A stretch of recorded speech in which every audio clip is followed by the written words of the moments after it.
Good morning mga idol. Nakahon na tayo sa no?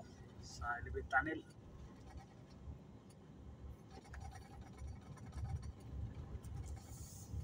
Ito naman tayo ano?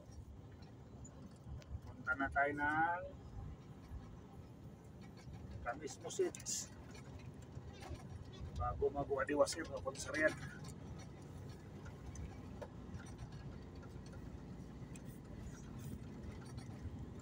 Kagabi pa sana ako dumaan dito. Dahil lang natulog ako doon sa baba. Natulog ako pag-ahon ko sa Libid Tunnel. Natulog ako.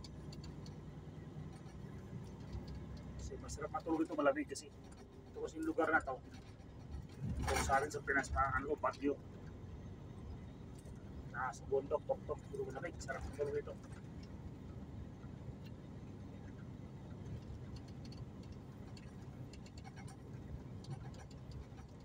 Video lang tayo, pang-upload ba? Kaya tulog pa yung mga driver. Tawag sa mga tulog pa dyan.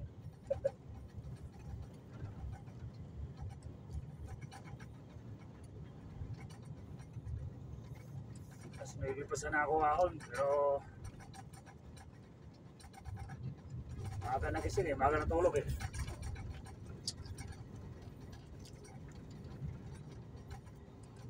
So yun ang buhay natin dito.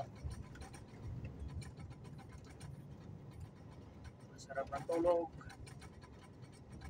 masarap ang kain, masarap din ang biyahe. Ganun lang. Kailangan magkamats yung tatlo na yan. Kasi pag salungat yung tatlo na yan, wala. Hindi maganda dalaw ng trabaho mo. Kailangan magka ano yung tatlo na yan.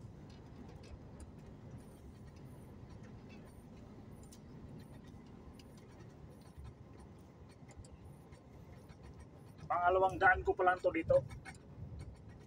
Tumira na to kasi ako talaga pag galing ako, pupunta ko ng Jisan, dito ko naman na sa Taib, Jeddah, Pakumpuda na, dito Jisan. Tapos kung bumabalik naman ako, doon pa rin balik ko, Jeddah, Taib doon.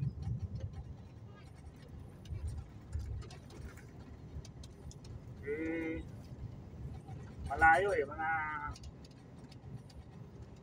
kulang-kulang 2,000 kilometro.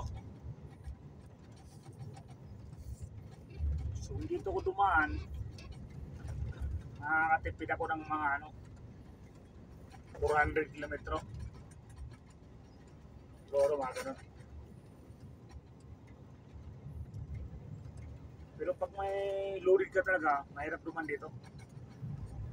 Kasi akit baba. Depende sa pangarga namin tubig. So, hindi talaga allow dito. Kasi pag palusong, preno ka. May UP yung tubig kasi nakapalita yun eh. Ilang ano yun, 28 palita.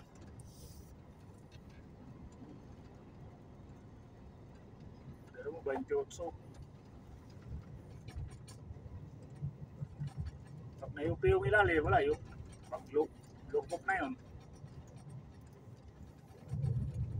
Kaya hindi ka ako dumadaan dito pag loaded ako.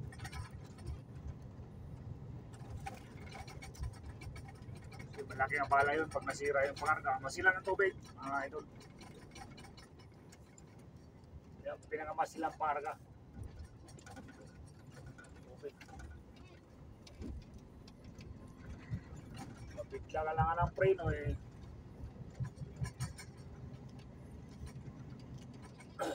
Kaya ingat talaga.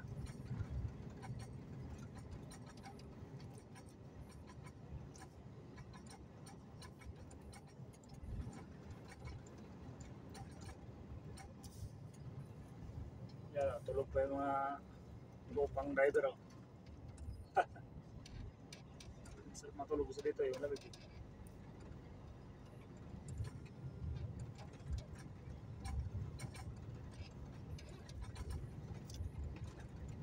Hintos na ako kasi matutulog sana ako ba. Ako tulog, maliligo pala. Kala malamig. Baka sumakit naman yung paa natin, Buyag. Malamig eh. Mga edad na tayo eh. Umatake na yung arthritis. Sa out sa may arthritis yan. Ang hirap lumakad mga idol.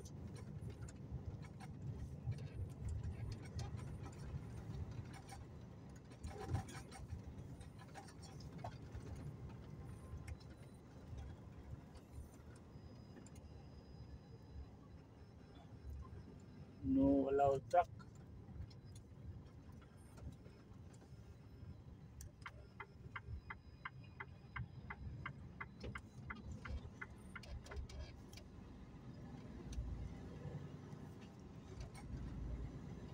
Doon ako dumaan nakaraan. Hindi na pwede ang truck na. Delikado rin.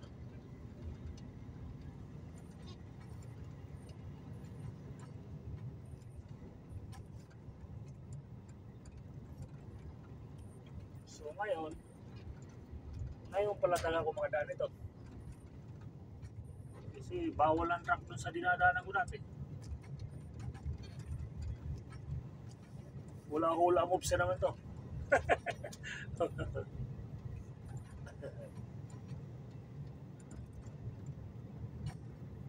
Abha pa rin to idol ha, abhang area to. Natakot pala sa mga driver sa abha. Natakot sa yung mga sana nasa bote kayo kalagayan. Sana maayos yung kapanin ninyo. Hindi naman lahat driver dito maayos din. Para sa buhay din natin ba, may kaswerte, may malas. Parang ganun lang din ang trabaho natin.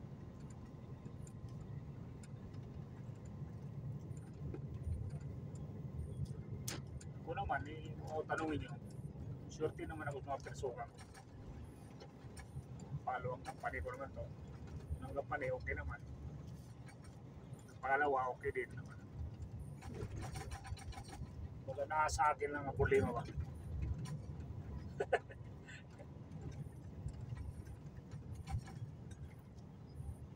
Pero naayos naman ang lahat.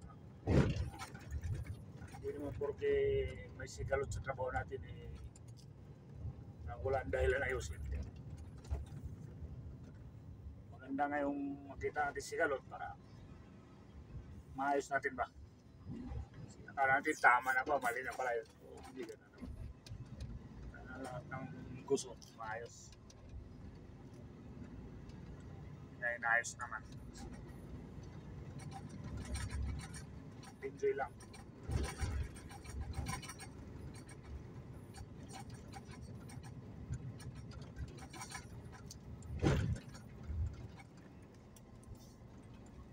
Talaga ang trabaho. Nag-aantay sa mga trial ba?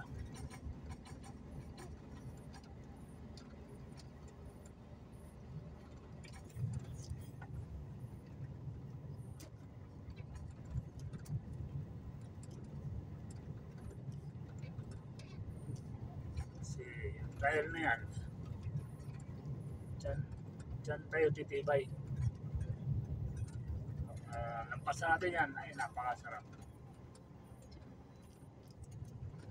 Kasi kung lagi kang pasarap-pasarap, pinasok ka ng pagsubok,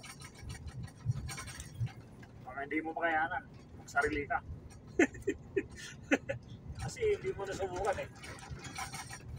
Pero kung marami ka nasubukan ng pagsubok, tagumpayan mo. Tapos kung tagumpay ka, bigla ka namang tumagilid. So, handa ka na sa sarili mo kasi dinaanan mo na eh. Diba? So, marami naman tayo dyan na diretso tagumpay. Nalugpok sila. Parang tapusin lang yung buhay nila kasi hindi sila handa ba. Sabi na, ayan, wala yan, walang pag-asa, gano'n. Mahirap humusga kasi ng tao. Lahat na yung tao, habang nabubuhay, may pag-asa yan. Oh. Kasi, karamihan kasi maghusga, nakakaangat na, hindi pa niya alam yung bukas. setup, nagyabang na yan ngayon. Pero yung bukas, di niya alam. Pag pumalo sa kanya yun, ako. Kulunto yun.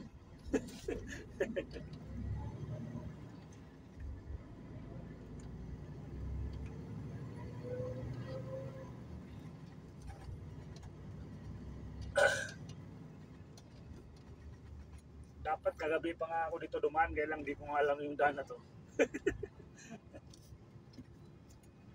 Ngayon ko pala ito nadadaan na kasi sobrang dilim dito. So, mahirap na, maraming kalsada sanga-sanga, mahirap mapasok mo yung kalsada na yun. Mamaya di na, wala nang matrasan.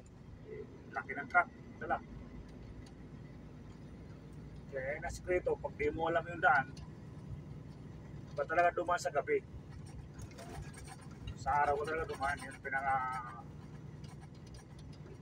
secret weapon ng mga veterans mo. Pasok ng pasok, hindi mo alam, nakupuro din.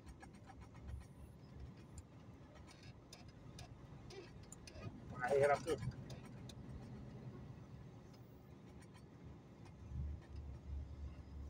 Pag-araw kasi, pagka tingin mo na hindi tama, matatanaw mo yung unahan, maliit yun.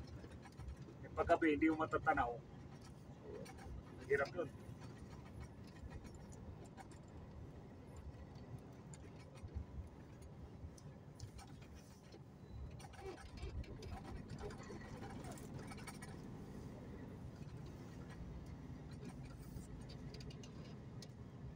Pag ganitong araw ay problema yan. Ay, patindi yan. Gawan mo agad ang paraan eh. Yung tatake mo desierto, walang ilaw, tapos hindi mo pala yung daan. Ako po. Parang sinabi mo na sa buhay mo, sa sarili mo, ito na ako.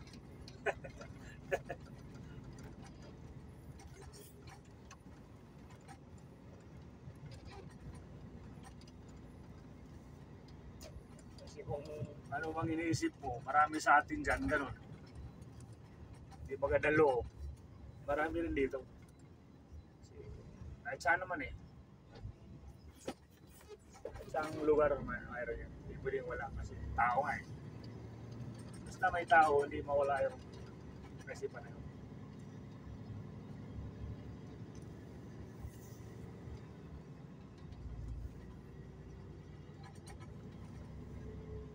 Kaya mahirap sa bahala yung mga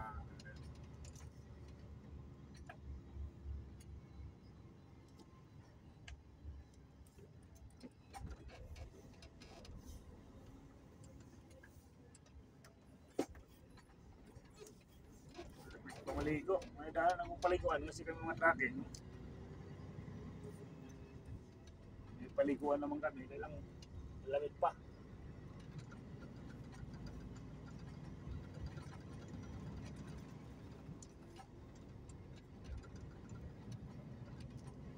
So, kailangan pa sa unahan, painitin mo na konti.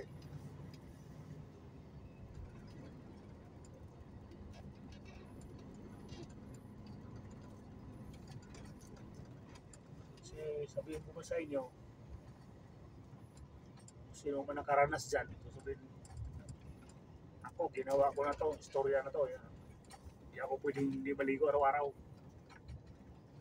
Pag nasubukan mo mag-tracking sa trabaho namin, yung salita na yung hindi ako pwedeng maligo araw-araw, makalimutan mo na yan. Bakit? Ay, yung sino makarlit ka driver, sa akin driver dyan. Sabi ko, 2 linggo na ako nakaligo. Baka sabihin mo, ako 2 buwan na hindi ko naligo. Baka sabihin mo sa sarili mo, pag narinig mo itong video na to, story na to. Bakit? Busy sa trabaho. Halos di ka nga makapanlaba. Tapos parang nahabol mo yung tulog mo. Imbis maglalaba ka, itutulog mo. Maglalaba ka, iluluto mo, mga ganun ba? Kasi ma-struggle sa ganun. So, pati pagligo mo, kalimutan mo na yan. Pag ilan mo, surprise. Ito.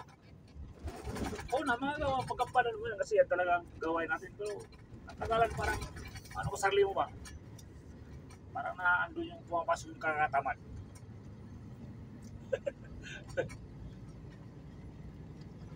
Ako 2 linggo na ako nakaligo kung saan ka. Pagilamos pa naman, toothbrush.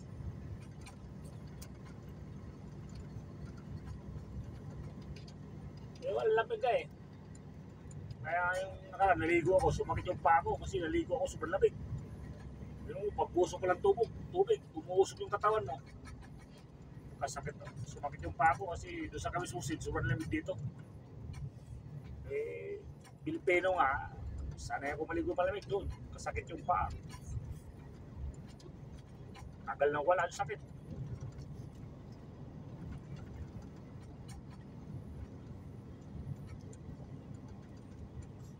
Shout out dyan sa mga masakit ang paa. Hindi lang ako nakaranas dito. Marami dito. Mga kusan driver ko to, marami dito.